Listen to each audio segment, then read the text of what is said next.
സാറേ, loan wolf, ഏകാന്തനായ ചെന്നായ, ഇതൊരു തീവ്രവാദികളുടെ ഒരു എന്താ പറയുന്നത്, ഒരു നീക്കമായിരുന്നു. ഏതാണ്ട് 2000-ന്റെ തുടക്കത്തിലൊക്കെ തുടങ്ങി. ഇപ്പോൾ പാകിസ്ഥാൻ ഇതേ തന്ത്രവുമായിട്ട് വരുന്നു എന്ന് കേൾക്കുന്നു. എന്താണ് ഈ തന്ത്രം എന്നുള്ള ഒരു സാറിന് വിശദീകരിക്കുന്നത്? അതായത് ഈ ഏകാഗിയായ ചെന്നായ്ക്കൾ, അത് മുൻപ് അവരെങ്ങനെ ചെയ്തിരുന്നതെന്ന് വെച്ചാൽ ഇവരെയൊക്കെ ട്രെയിൻ ചെയ്തിട്ട് അവിടെ നിന്ന് ഗ്രൂപ്പിനെ ഇങ്ങോട്ട് വിട്ട് ഇവരിവിടെ ഇപ്പം നമ്മുടെ എന്താണ് ഇതാക്രമിച്ചതുപോലെ, വേൾഡ് ട്രേഡ് സെൻറ്റർ ആക്രമിച്ചതുപോലെ, പിന്നെ താജ് ആക്രമിച്ചതുപോലെ, പാർലമെൻറ്റ് ആക്രമിച്ചതുപോലെയൊക്കെ അവിടെ നിന്ന് ആളെ ഇവിടെ കൊണ്ടുവന്ന് ഇറക്കിയിട്ട് നടത്തിയിരുന്നു. ട്രെയിൻ ചെയ്ത ആൾക്കാരാണ് പാകിസ്ഥാനിൽ ട്രെയിൻ ചെയ്തതിന് ശേഷം അവരിവിടെ കൊണ്ടുവന്ന് ഇറക്കിയിട്ട് അവരിവിടെ ചെയ്യായിരുന്നു. ഇപ്പോൾ ആ തന്ത്രം മാറ്റിയിട്ട് അതിന് പകരം എന്താണെന്ന് വെച്ച് കഴിഞ്ഞാൽ ഈ സോഷ്യൽ മീഡിയയുടെ സാധ്യതകൾ പ്രയോജനപ്പെടുത്തിക്കൊണ്ട് ഇൻഫ്ലുവൻസേഴ്സും അതുപോലെയുള്ളവരുടെയും സ്വാധീനം ഉപയോഗിച്ച് ഇവിടെ തന്നെ ഇതിനാവശ്യമായ രീതിയിലുള്ള ഒറ്റപ്പെട്ട വ്യക്തികളെ സൃഷ്ടിച്ചെടുക്കുക. അത് ഈ റാഡിക്കലൈസേഷൻ പ്രോസസ്സിലൂടെയാണ്. എന്ന് വെച്ചാൽ ജിഹാദ് നടത്തേണ്ടതിൻ്റെ അനിവാര്യത ഓരോരുത്തരെയും പറഞ്ഞ് ബോധ്യപ്പെടുത്തുക. ഇപ്പോഴത്തെ ഒരു പരിപാടി എന്താണെന്ന് വെച്ചാൽ ഈ ഇൻഫ്ലുവൻസേഴ്സ് വഴിയാണ് ഇവർ മൂവ് ചെയ്യുക. ഇൻഫ്ലുവൻസേഴ്സ് എന്ത് ചെയ്യും എന്ന് വെച്ച് കഴിഞ്ഞാൽ അവർക്ക് സ്വാധീനമുള്ള അവരുടെ യൂട്യൂബുകൾ, അവരുടെ ഫേസ്ബുക്കുകൾ, അവരുടെ ട്വിറ്റർ അക്കൗണ്ട്, ഇങ്ങനെയുള്ള ഒരുപാട് സംഗതികളിലൂടെ അല്ലെങ്കിൽ ആ പ്ലാറ്റ്ഫോമിലൂടെ ഈ ആശയങ്ങൾക്ക് പ്രചാരണം കൊടുത്തുകൊണ്ടിരിക്കും. അങ്ങനെ ഈ ആശയങ്ങൾക്ക് പ്രചാരണം കൊടുത്തു കഴിയുമ്പോൾ ഏത് സമൂഹത്തിലും അനീതിയാണ് തന്നോട് സമൂഹം ചെയ്യുന്നത് എന്ന് വിശ്വസിക്കുന്നൊരു വിഭാഗം വളർന്നു വരും. ഏത് സമൂഹത്തിലും വരും. പലതരത്തിലാണത് വരിക. ചിലപ്പോൾ അയാളുടെ അനുഭവങ്ങൾ അത്തരത്തിലായിരിക്കാം. അയാൾ സർക്കാർ ഓഫീസിൽ ചെല്ലുമ്പോൾ സർക്കാർ ഉദ്യോഗസ്ഥന്മാർ അയാളോട് മോശമായി പെരുമാറുക, പോലീസുകാർ മോശമായി പെരുമാറുക, കോടതിയിൽ പോയി കഴിഞ്ഞാൽ നീതി ഒരിക്കലും കിട്ടില്ല എന്നൊരു പ്രതീതി അയാൾക്ക് തോന്നുക. കാരണം അവിടെ പോകാനും അതിൻ്റെ കാര്യങ്ങൾ നടക്കാനും ഇപ്പോൾ വാദിഭാഗം വക്കീൽ വരുമ്പോൾ പ്രതിഭാഗം വക്കീൽ വരില്ല, പ്രതിഭാഗം വക്കീൽ വരുമ്പോൾ വാദിഭാഗം വക്കീൽ വരികയില്ല. ഇങ്ങനെ നീണ്ടു പോയി അയാൾ നിരാശനായിത്തീരുക. ഇത്തരക്കാരെ ഇവർ ചൂണ്ടയിട്ട് പിടിക്കും. അവരെ പിടിച്ചിട്ട് അവർക്ക് ഇവർ പരിശീലനം കൊടുക്കുകയാണ്. അതാണ് ലോൺ വുൾഫ് എന്ന് പറയുന്നത്. ഇവരുടെ ജോലി എന്താണെന്ന് വെച്ചാൽ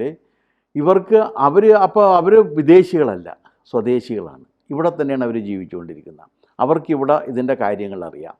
അവരിങ്ങനെ വന്ന് ജിഹാദ് ചെയ്തില്ലെങ്കിൽ തനിക്ക് തൻ്റെ ജീവിതം അസംബന്ധമാണ് എന്ന് തോന്നും. ആരംഭ ഘട്ടങ്ങളിലെല്ലാം ഇവർക്ക് സാമ്പത്തിക സഹായം അടക്കം ചെയ്തുകൊണ്ടിരിക്കും. ഇപ്പോൾ ഒരു ഇൻഫ്ലുവൻസറെ കിട്ടുകയാണെന്ന് വെക്കുക. ആ ഇൻഫ്ലുവൻസറെ ഉടനെ പിടിച്ചിട്ട് അയാൾക്ക് കൊടുക്കും. അതായത് സോഷ്യൽ മീഡിയയിലൂടെ അതാത് രാജ്യങ്ങളിൽ തീവ്രവാദികളെ സൃഷ്ടിക്കുന്നതാണ് ലോൺ വുൾഫ് എന്ന് പറഞ്ഞ സിസ്റ്റം. അവരിങ്ങനെ സൃഷ്ടിക്കപ്പെടും. അവർ വന്നു കഴിഞ്ഞാൽ ഇവരുടെ യജമാനന്മാരെ അവിടെ ഇരുന്ന് കൽപ്പിക്കുന്നത് അവരിവിടെ നടപ്പിലാക്കും. അപ്പോൾ അവർക്കൊരു സൗകര്യം എന്താണെന്ന് വെച്ച് കഴിഞ്ഞാൽ ആളുകളെ അവിടെ ട്രെയിൻ ചെയ്ത് ഇങ്ങോട്ട് അയക്കണ്ട. ഇപ്പോൾ ഇന്ത്യയിൽ പാകിസ്ഥാൻ ഉപയോഗിച്ചുകൊണ്ടിരിക്കുന്ന ഒരു തന്ത്രമാണ് ഈ ലോൺ വുൾഫ് എന്ന് പറയുന്നത്. പാകിസ്ഥാൻ്റെ ഒരു തന്ത്രമാണത്. ഇപ്പോൾ ഒരു ഉദാഹരണത്തിനാണെങ്കിൽ 2 പേരെ ഇപ്പോൾ ഇതിനിടയിലൂടെ അറസ്റ്റ് ചെയ്തിട്ടുണ്ട്. ഒരാളെ ഹരിയാനയിൽ നിന്നും ഒരാളെ പഞ്ചാബിൽ നിന്നും. ഈ ലോൺ വുൾഫിന് വേണ്ടി പ്രവർത്തിച്ചുകൊണ്ടിരിക്കുന്നവരാണ് അറസ്റ്റ് ചെയ്യപ്പെട്ടത്. അതായത് പഞ്ചാബ് പോലീസ് അറസ്റ്റ് ചെയ്ത് ജ്യോതി മൽഹോത്ര എന്ന് പറയുന്നൊരു കക്ഷിയെയാണ്. ഹരിയാന പോലീസ് അറസ്റ്റ് ചെയ്ത് ജസ്ബി സിംഗ് എന്ന് പറയുന്ന വേറൊരാളെയുമാണ്. ഈ ജസ്ബി സിംഗിൻ്റെ യൂട്യൂബിന് 11 ലക്ഷം വരിക്കാരുണ്ട്. അപ്പോൾ ഇവർ രണ്ടുപേരും ഇൻഫ്ലുവൻസേഴ്സാണ്. ഈ ഇൻഫ്ലുവൻസ് ചെയ്യുന്നത് എന്തിനാണെന്ന് വെച്ച് കഴിഞ്ഞാൽ പാകിസ്ഥാന് വേണ്ടിയിട്ട് ചാരവൃത്തി ചെയ്യാനും പാകിസ്ഥാന് വേണ്ടിയിട്ട് ജിഹാദ് നടത്താനും കേപ്പബിൾ ആയിട്ടുള്ളവരെ കണ്ടെത്തുകയാണ്. എന്നാൽ ഇവർ രണ്ടുപേരും മുസ്ലിം സമുദായത്തിൽപ്പെട്ടവരല്ല, രണ്ടുപേരുമല്ല. ഇത്തരക്കാരെയാണ് ഈ മുസ്ലിം സമുദായത്തിൽപ്പെട്ടവരെ കണ്ടെത്തി അതിനകത്തേക്ക് പ്രേരിപ്പിക്കാൻ വേണ്ടി ഇവർ തിരഞ്ഞെടുക്കുന്നത്. അപ്പോൾ അത് 2 തരത്തിലാണ്. ഒന്ന്, ഈ ജിഹാദികളെ കണ്ടെത്തി കൊടുക്കേണ്ട ബാധ്യത ഇപ്പം മറ്റ് സമുദായത്തിൽപ്പെട്ടവരാണ്. അവർക്ക് കാശ് കൊടുക്കുന്നുണ്ട്. ഇവർക്ക് നന്നായിട്ട് പാകിസ്ഥാൻ കാശ് കൊടുത്തു എന്നാണ് പറയുന്നത്. സെപ്റ്റംബർ 11, 2001 ശേഷമാണ് ലോക ഇസ്ലാമിക ടെറർ ഓർഗനൈസേഷൻസ് എല്ലാം കൂടി ഒരുമിച്ച് ചേർന്നിട്ട് ഇത്തരത്തിൽ ഒരു നീക്കം നടത്താൻ തീരുമാനിച്ചത്. കാരണം അമേരിക്ക വളരെ കർശനമായ നിലപാട് സ്വീകരിച്ചു. അതുവരെ അമേരിക്കയിലുണ്ടായിരുന്ന ഒരു രീതി മാറ്റിയിട്ട് വളരെ കർശനമായൊരു നിലപാടാണ് അമേരിക്കയും പല യൂറോപ്യൻ രാജ്യങ്ങളുമൊക്കെ അതിനുശേഷം സ്വീകരിച്ചത്. ഇപ്പോൾ ഈ 2001 ശേഷം സംഭവിച്ചൊരു കാര്യം എന്താണെന്ന് വെച്ച് കഴിഞ്ഞാൽ, ബെൽജിയത്തിലുള്ള ലുവൈൻ സർവകലാശാലയുണ്ട്. ഒരു 10-400 കൊല്ലം പഴക്കമുള്ള വലിയ യൂണിവേഴ്സിറ്റിയാണ്. അവിടെ 40,000 വിദ്യാർത്ഥികളാണുള്ളത്. 40 കിലോമീറ്റർ ചുറ്റളവിലാണ് യൂണിവേഴ്സിറ്റി ഉള്ളത്. ആ യൂണിവേഴ്സിറ്റി ഹെഡ് ക്വാർട്ടേഴ്സിൻ്റെ അടുത്താണ് ഫാദർ ഡാമിയൻ്റെ ലോക്കൽ ചർച്ച്. ഫാദർ ഡാമിയൻ്റെ ഞാൻ അതിൻ്റെ ഈ ജൂറി മെമ്പറാണ്. PhD ഇന്ത്യൻ ഫിലോസഫിക്കൽ സിസ്റ്റത്തിൽ PhD അവാർഡ് ചെയ്യേണ്ടി വരുമ്പോൾ അവർ ആശ്രയിക്കുന്ന ഒരു ജൂറി മെമ്പർ ഓഫ് ജൂറിയാണ് ഞാൻ. അപ്പോൾ അതിന് എനിക്ക് അവിടെ പലവട്ടം പോകേണ്ടി വന്നു. അങ്ങനെ പോയ സമയത്ത് ഒരു ദിവസം ഞാൻ ചെല്ലുമ്പോൾ അവിടെ ഒരു സമരം നടക്കുന്നു.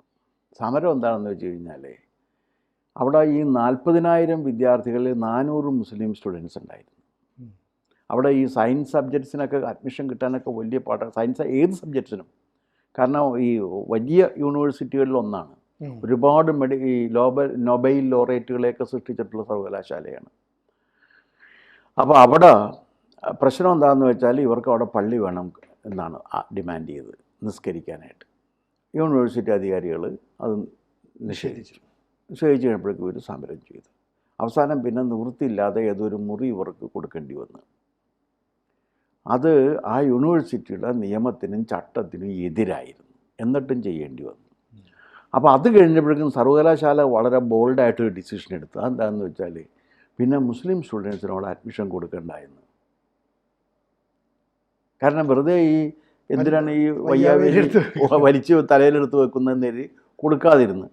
അവസാനം ഞാൻ അവസാനത്തെ PhDയുടെ ഇതിന് റിവ്യൂവിന് ഞാൻ പോയ സമയത്ത് അത് 31 മുസ്ലിം വിദ്യാർത്ഥികളുടെ എണ്ണം അവിടെ ചുരുങ്ങിയിരുന്നു.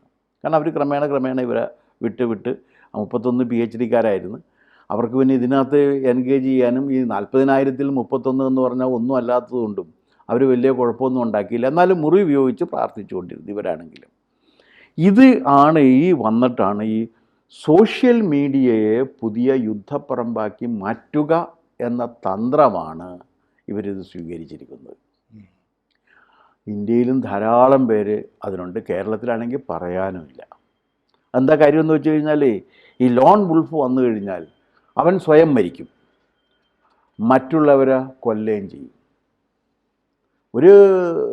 ഒരു മനുഷ്യനെ പിടിച്ചിട്ട് അവനെ ചെന്നായയാക്കി മാറ്റി, രക്തദാഹിയാക്കി മാറ്റി, കൊല്ലാൻ തയ്യാറാക്കി വിടുകയാണ്. അവൻ്റെ രാജ്യത്ത് തന്നെ അവൻ്റെ രാജ്യത്തിനെതിരെ യുദ്ധം ചെയ്ത് മരിക്കും. അപ്പോൾ ടെററിസ്റ്റുകൾക്ക് വേറെ ഒരു കുഴപ്പമൊന്നുമില്ല. ഈ രീതിയിലുള്ളൊരു തന്ത്രമാണ് ഇവർ എടുത്തിരിക്കുന്നത്. ഇവർക്ക് സത്യത്തിൽ എന്താണ്, ഇവർക്ക് പണം നൽകുന്നുണ്ട് വ്യാപകമായ രീതിയിൽ. ശമ്പളം പോലെ ആയിരിക്കും അല്ലേ? ശമ്പളമല്ല, അവർ ചോദിക്കുന്ന പൈസ കൊടുക്കുന്നു. അങ്ങനെയാണ് കൊടുക്കുക. നമ്മുടെ നാട്ടിലെ പല ഈ പറയുന്ന ഈ സോഷ്യൽ മീഡിയ ഗ്രൂപ്പുകളുണ്ടല്ലോ, ചില വാർത്താ വിതരണ ഇവരൊക്കെ ഉണ്ടല്ലോ, ഗ്രൂപ്പുകളുണ്ട്. ഇവർക്കെല്ലാവർക്കും അവരിൽ ഈ ലോൺ വുൾഫിനെ ക്രിയേറ്റ് ചെയ്യാൻ സമ്മതിക്കുന്ന എല്ലാവർക്കും പൈസ കിട്ടുന്നുണ്ട്. അപ്പോൾ വാർത്ത അവർക്ക് അനുസൃതമായിട്ട് സൃഷ്ടിച്ചുകൊണ്ടിരിക്കണം. അതായത് ഇപ്പോൾ ഉദാഹരണത്തിന് സിനിജിക്ക് ഒരു അനീതി നടന്നിരിക്കുന്നു, സിനിജിക്ക് ബോധ്യമുണ്ടെങ്കിൽ ഇവർ വന്നിട്ട് അത് വലിയ അനീതിയാണെന്നും സിനിജിയുടെ മനസ്സ് നിലവിലുള്ള ഭരണത്തിന് എതിരാക്കി മാറ്റും. അതാണ് ഒന്നാമത്തെ ഘട്ടം. സിനിജിയുടെ മനസ്സ് നിലവിലുള്ള ഭരണത്തിന് എതിരാക്കി മാറ്റും. രണ്ടാമത്തെ ഘട്ടത്തിൽ നിലവിലുള്ള ഈ സംവിധാനത്തിൽ നിന്ന് സിനിജിക്ക് ഒരിക്കലും നീതി ലഭിക്കില്ല എന്നൊരു ധാരണ പരത്തും. മൂന്നാമത്തെ ഘട്ടത്തിൽ എന്ന് പറഞ്ഞാൽ ഇതിനൊക്കെ നീതി ലഭിക്കാൻ കഴിയുന്ന ഒരു അന്തരീക്ഷം ഒരുക്കാൻ അല്ലാഹുവിന് മാത്രമേ കഴിയൂ എന്നൊരു പ്രചാരണം നടത്തും. ആ പ്രചരണവും കൂടി വരുന്നതോടുകൂടി സിനുജി സമ്പൂർണ്ണമായും ഇതിനകത്തേക്ക് വന്നിരിക്കും. ഇതിനാണ് ഈ റാഡിക്കലൈസേഷൻ പ്രോസസ്സ് എന്ന് പറയുന്നത്. ആ റാഡിക്കലൈസേഷൻ പ്രോസസ്സിന് വേണ്ട ആളെ കണ്ടെത്തി കൊടുത്തു കഴിഞ്ഞാൽ പിന്നെ ഇവർക്ക് വേണ്ട മെറ്റീരിയൽസ് ഈ ജിഹാദികൾ അവരുടെ ട്യൂബിലൂടെ വരും.